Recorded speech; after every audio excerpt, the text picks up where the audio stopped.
Maybe there are some people here who think they know better than Arabs and Muslims in the region about these two organizations. Crown Prince Reza Pahlavi, leader of the Iranian opposition in exile. The Islamization of the West, demographic replacement, is this something that concerns you? And I warned the Europeans many years ago that one of these days it's going to be in your own backyard. And guess what? It is not in your own backyard. You can come to a country as a guest, and instead of assimilating and respecting our values and our culture, you're dictating to us that we should now practice the Sharia law in Europe. They'll end up like Iran pretty soon. Nothing good came out of this so-called Sharia law. The massacre is exceptionally brutal. Unprecedented in modern history. 36,000 dead. A regime so desperate that it massacres its own people, that it has to import over 5,000 militias that are not even Iranian nationals, from Lebanon, from Palestine, from Afghanistan, from Iraq, to do the dirty job and Iranian people on the street. That the media doesn't talk about. What is it that you would actually like Western governments to do in practice? Number one, come to our help to equalize the playing field for us by taking out and neutralizing the element of repression that the regime is utilizing. That includes the IRGC or any other instance. So you're advocating for an armed intervention? Number two, economic strangulation, freezing of their assets and repurposing that towards helping the Iranian people. Expelling their diplomats, closing their embassies, going after them legally, and prosecuting those who have been criminally responsible for these acts of crime against humanity. Making sure that Iranians are not disconnected from the world, so access to internet and information is critical. And ultimately be ready to recognize the transitional government that is the legitimate answer, because this regime is on the verge of collapse. It's just a matter of time. My name is Stefan Tompson. I'm the founder of Visegrad24, and today I'm here with Crown Prince Reza Pahlavi, the unofficial or official to some people, leader of the Iranian opposition in exile. Reza, what a pleasure to be here with you. It's good to be here with you. Thank you for having me. Thank you so much for your time. We're meeting in very specific circumstances. There has been an insane crackdown. The massacre is exceptionally brutal. Tell us about what is happening to Iran and what it feels like from your perspective. No words can describe the degree of violence that has occurred.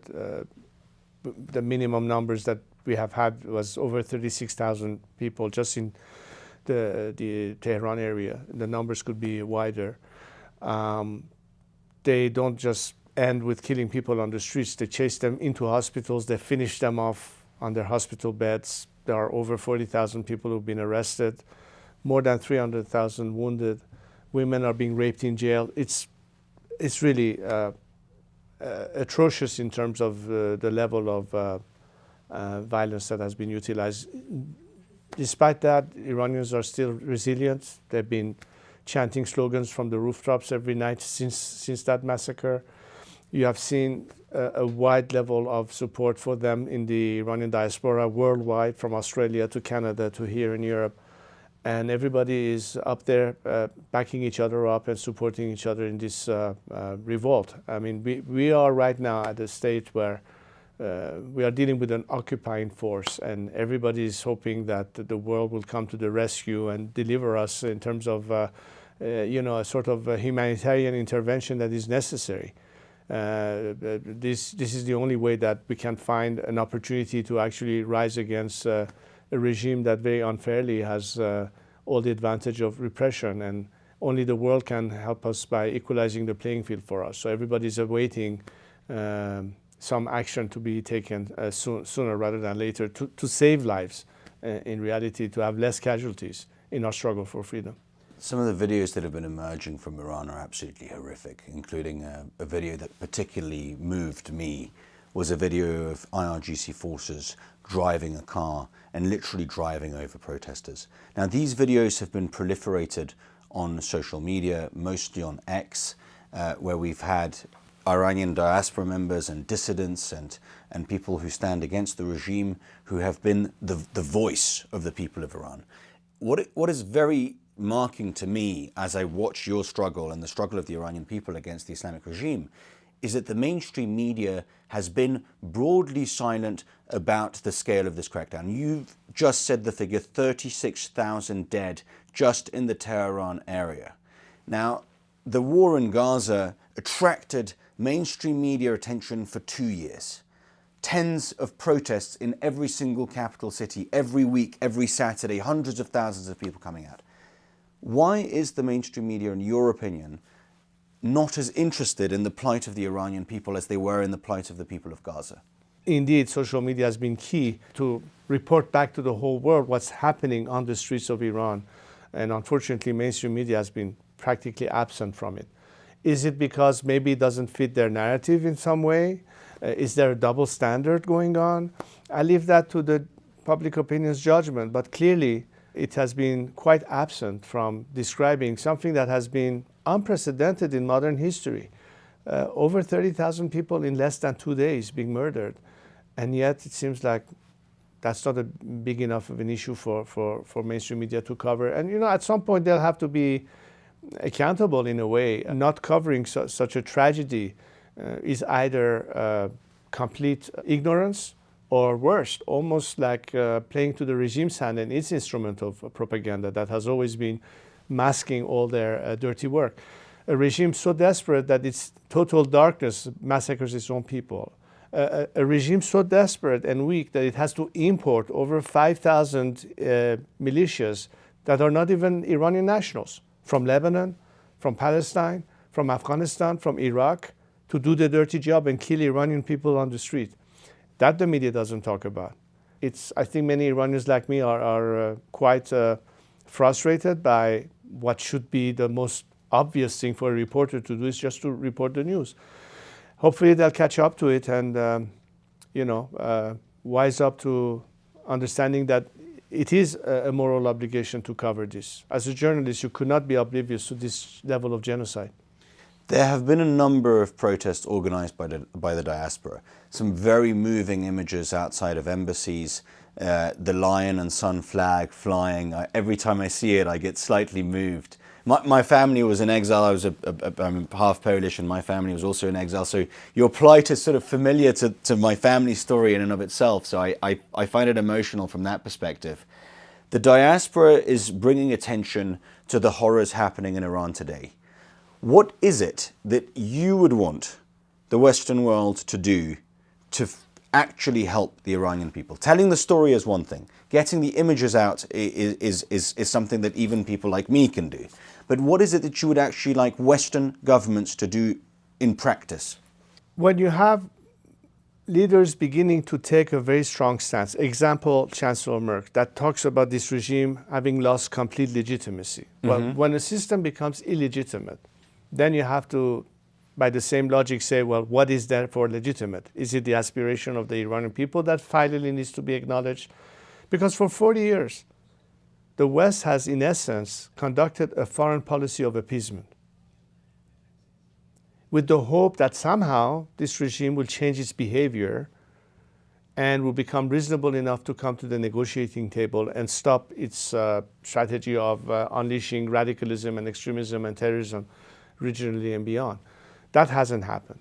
Meanwhile, we are where we are today as a result of a regime that has always been thrown a lifeline for 4 decades, and to this day haven't shown any resemblance of the ability to transform itself into something other than what it is. And it cannot, because as I say, what they are doing is in their DNA.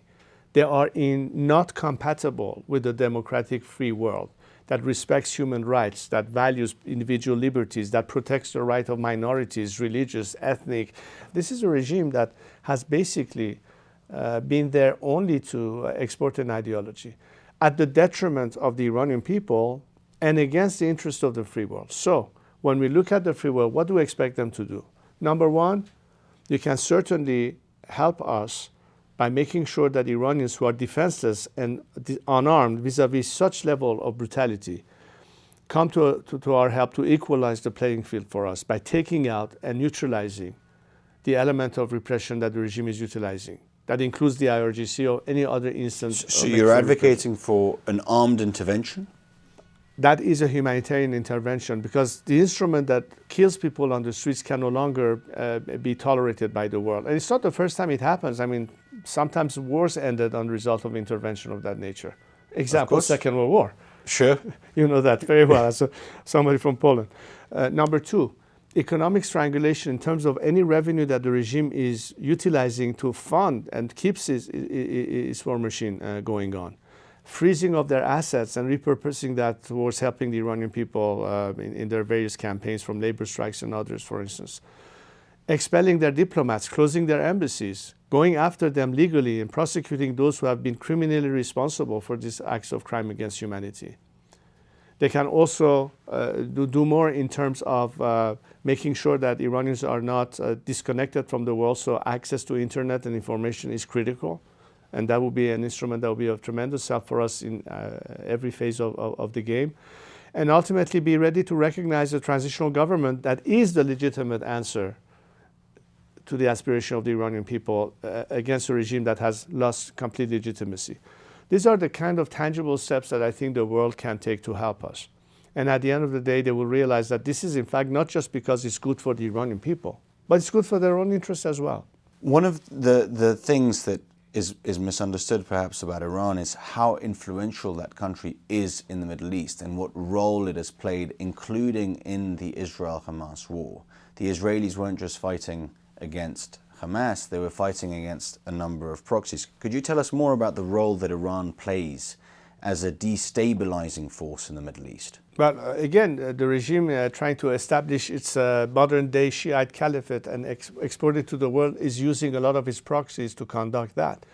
So whether it is their support for Hamas or Hezbollah or the Houthis, for instance, and all the way to European soil and even the Western Hemisphere, having terrorist organization or having sleeper cells that are funded by structures that are directly linked to Khamenei, the supreme leader, targeting, for instance, British citizens on British soil. Could you give us some examples, Reza, of the operations that Iran has carried out in Western nations to destabilize Western nations? Well, in fact, I presented in detail the whole mapping of the structures and institutions that are disguised as so-called foundations or centers that are directly under the authority of the supreme leader, Ali Khamenei, who operates on European soil, in this case in Britain, and how they're targeting British citizens, the Jewish community, journalists, dissidents, and what have you.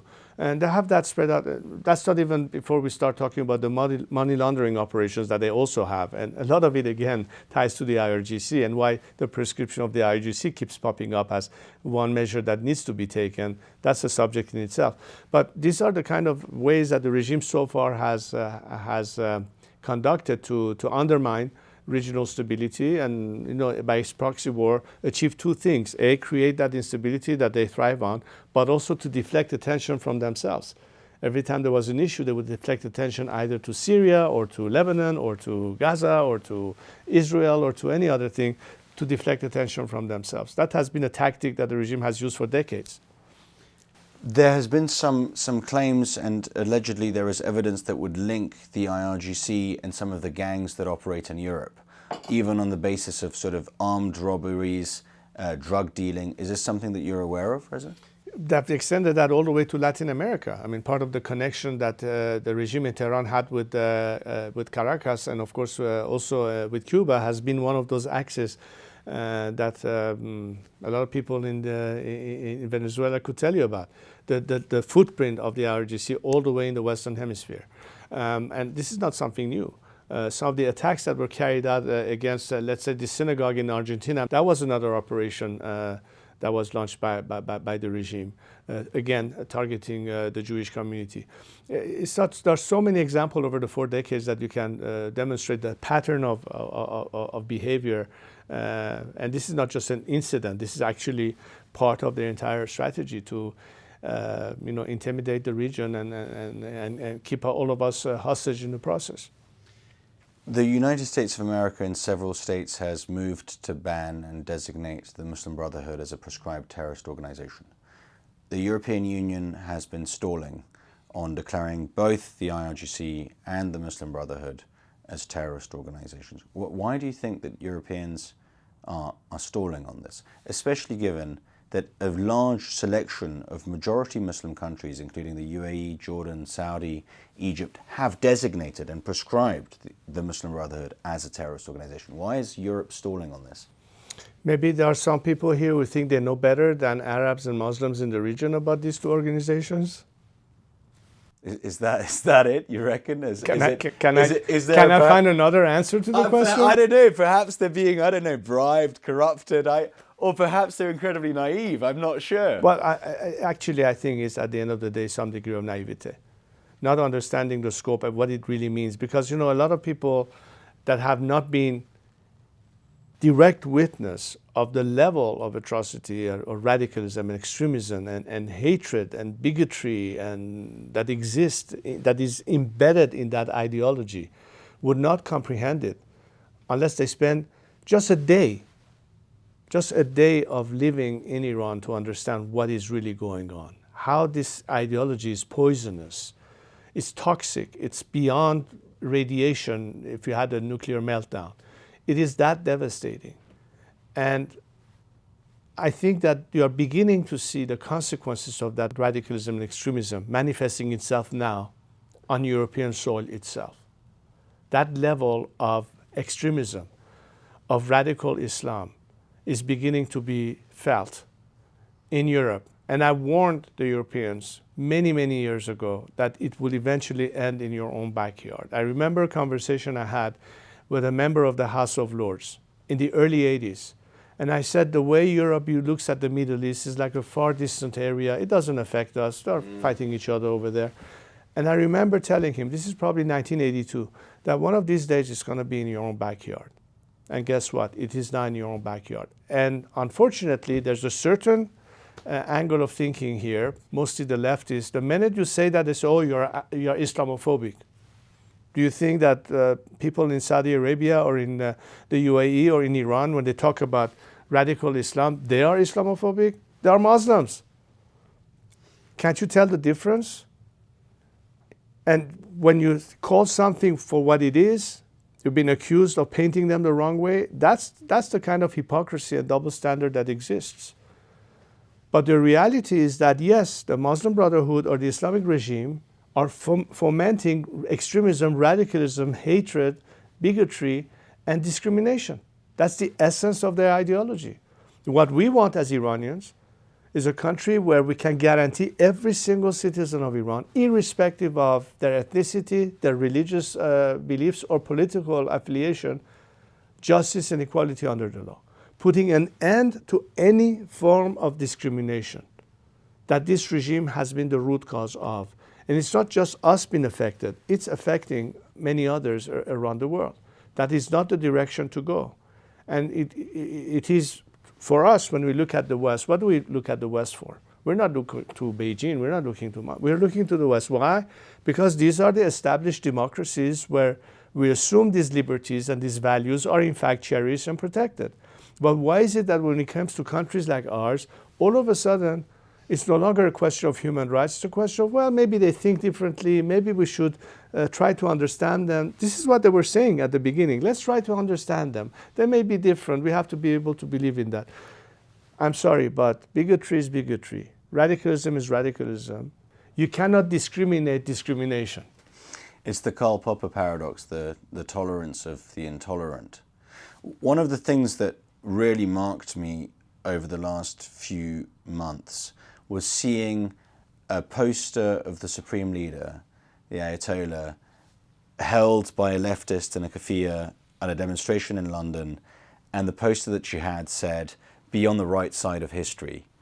What stage have we reached if we've got these radicals who side with the Islamic regime over and above the protesters that are being massacred?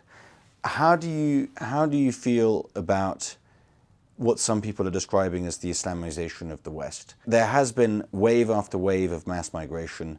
Many of those have come from majority Muslim countries.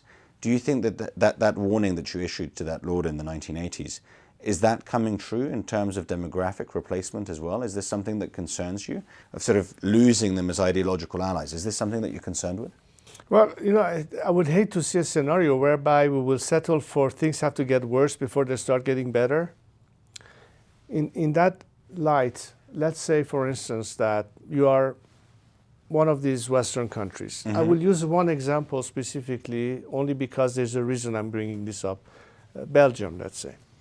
So I know this gentleman who actually wrote a book about Iran, who is doing some research as well as some teaching, and he was telling me that my apartment is 1 mile away from the Royal Palace in Brussels. Yet in my own district, there are some Islamists that are pushing legislation to conduct not only the Sharia law, but to segregate buses so women and men ride in separate buses. In Brussels.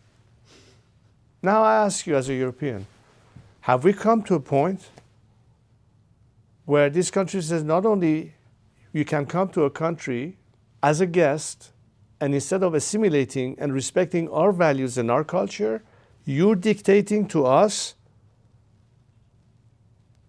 that we should now practice the Sharia law in Europe and incorporate it into the system? If that's the way Europe wants to end up like, then honestly, I'm lost for words. If that's where we have to get to that point. What I'm telling you is that Iranians, and I know many other countries in the region, are desperate to liberate themselves from this extremism, from this radicalism. That nothing good came out of this so-called Sharia law. Because in the name of Sharia law, the first thing that Khomeini did was to undo what the previous regime had brought in terms of equality, women and their rights with the family law plan. That was the first thing that they abolished. And then everything took a downturn. This is the consequence of a regime that was advocating Sharia law. We know how disastrous it's been. Just look at Iran and the state of affairs there. And now you think that's just a good example to follow for Europeans? Because they'll end up like Iran pretty soon. The writing is on the wall. And all you need to do is to ask the people who have actually endured it to tell you what it actually means. I don't want the Europeans to end up being where Iranians are today only to discover what it actually means. I'm just trying to save you time. But if you insist on that, so be it. But then you have only yourselves to blame. Reza, as we come to the end of this interview, we've talked a lot about facts. But you are an Iranian. You are the son of the Shah. You're the Crown Prince. You are one of the main figures of the Iranian opposition. What do you feel when you see these images coming out of your home country? How does it feel to be in exile away from your people as they face this great tragedy? Well, you know, it's not that I like to live in exile. I was forced to live in exile. I wouldn't be alive today if I were back in Iran. They would have eliminated me, and I'm not good being dead to anyone. No. So it was a matter of survival. But the nation is not calling me. They're calling my name. They want me to lead this transition. They have faith in me. They have trust in me. They know that for 47 years, I stood the course. I stood committed to my values. I told them that's what all I want for Iran is to have a secular democratic system to replace this religious dictatorship. Iran and Iranians deserve better than that. A country with such level of history, such level of culture, such level of talent. I mean, look at the world today. Yes, many Iranians had to be forced to exile as well or migrate. Most of them are running the show in many of these countries as successful entrepreneurs, doctors, scientists, and they would have preferred to do that back home. But their only the crime was they were either Jewish or Baha'i or Muslims or maybe a member of the LGBTQ community or even atheist, and they couldn't be in their country as a result of immediate persecution. That's what I say. Iran deserves so much better, and we proved it before. Iran was there. Iran was one of the most successful growing economies in the Middle East. Other countries will come to take model out of Iran. The Korean delegations would visit Iran. From other countries, they will visit Iran. Our GDP was 5 times that of North Korea at the time. Today, we've become South Korea. We can't even compete with the first 150 economies of the world, although we have gas and oil, Iran and its potential. That's not what Iran deserves to have. And as an Iranian, you know, I'm passionate about, and I'm not talking about blind nationalism. You know, we are in a real world. We like to be able to be friends with our neighbors. We have that kind of relationship so long as it's based on mutual respect and, you know, fair trade.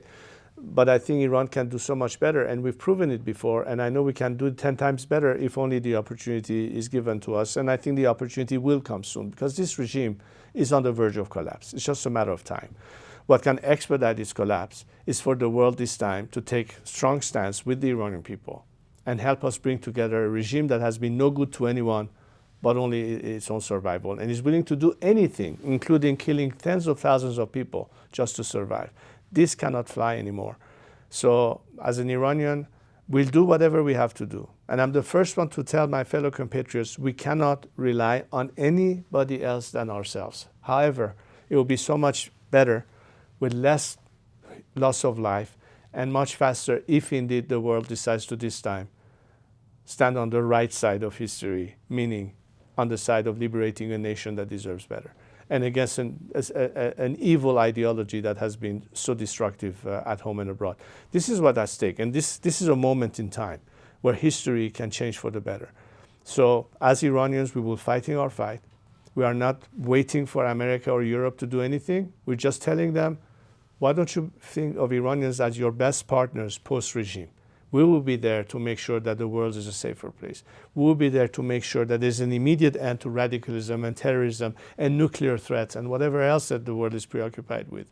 We'll be able to provide an opportunity for our nation and your country to flourish and benefit economically, to have a better future for our next generations. We'll be able to provide Europe with the security of energy dependence that right now is only being controlled by Russia mostly. Iran can provide Europe with this energy.